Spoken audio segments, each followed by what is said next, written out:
Hey everybody. So I wanted to talk about empowerment in Alabama. Everybody knows that there was recently the election in Alabama, and we've seen a lot of posts talking about how black women saved America or they saved Alabama. So I have some notes here, just some talking points that I wanted to go over. First of all, Roy Moore, who was up for election. 9 women accused Moore of inappropriate sexual or social conduct, and they were sexually assaulted between the ages of 14 to 28. So let's let that number sink in. 9 women accused him of inappropriate sexual or social conduct. 9 women. So 62% of Alabama voted for Trump in 2016, and they're known as a red state, which means that they pretty much always vote Republican. 48% of the voters that turned out for the recent election were men, and 51% were women. 72% of white men voted for Moore. 72% of white men voted for Moore, who had 9 women accusing him of sexual misconduct. 63% of white women voted for Moore as well. 72% of white men voted for Moore. 63% of white women voted for Moore. 93% of black men voted for Jones, which was the Democrat, and 98% of black women voted for Jones. So this is why you're seeing everybody online talking about black women saved Alabama, black women saved the country, because 89% of the people who voted for Moore approve of Trump. 89%. 89% of a state approves of Trump, and 97% of the people of Alabama had a favorable opinion of Moore.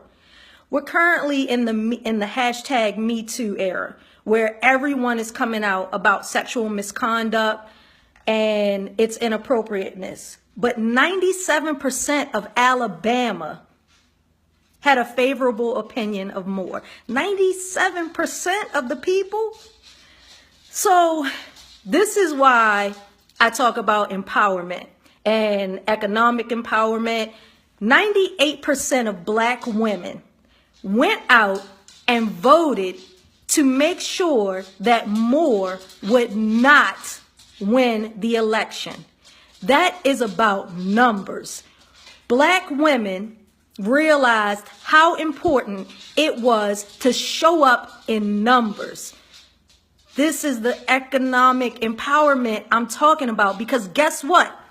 98% of those women who went out and voted and got Jones into office, they're going to have the ability and the say-so to let him know what will and will not happen in Alabama. Because guess what?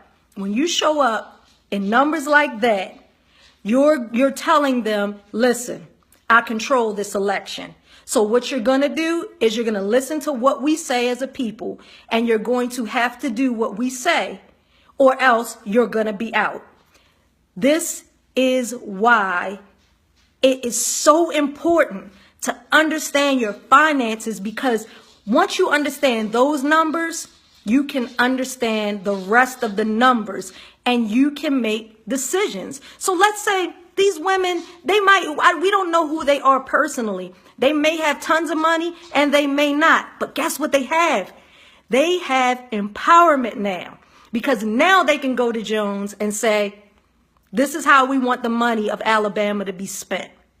This is what it's all about.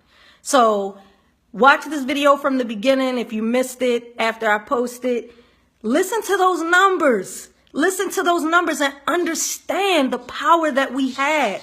We have to come together. And sorry for all the extra background noise. Trudy just paces all over the floor all the time. But The numbers, 98% of black women decided in a red state that they were not going for that foolishness, that Moore was not going to be in office in that state. No longer a red state. They always vote for the Republican. Black women said, not today. Not today you won't. 93% of black men showed up and they said, it's not happening. We're going to make sure that this is not happening in the state of Alabama. Come on, y'all. Come on, y'all. We got to get together. We have to join forces and show the world how much power we have. All right, let's do this. Have a great day.